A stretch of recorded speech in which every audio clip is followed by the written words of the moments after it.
Do you want to make a Team Changer GUI like this? Start by adding to teams in the Team service. You can customize these however you want. Just make sure to remember the team's color. Now go to Workspace and add to spawn points. Change the bricks color with the team's color. And check neutral and replace the team's color.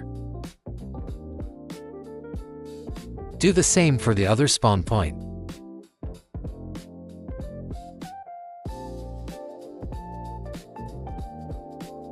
Now add a screen GUI. Inside of Starter GUI, rename it to Teams GUI.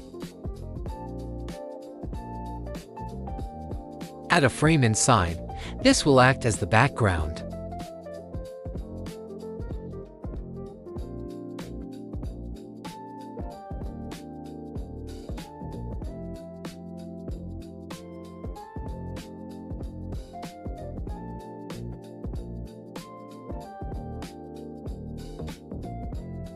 Now add a text button.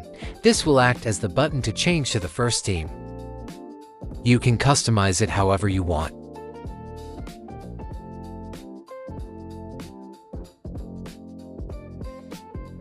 Now you can duplicate it and start making the second button for the second team.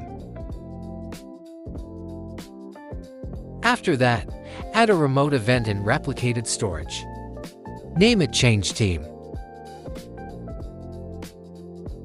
Now add a local script inside of the Teams GUI.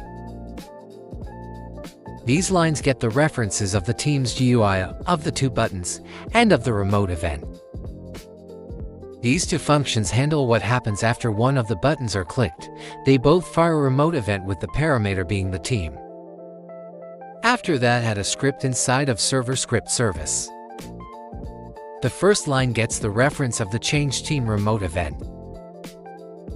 Line 3 through 9 makes a function that handles a remote event that changes the player's team and respawns them. Make sure to disable reset on spawn. Now you can try it out.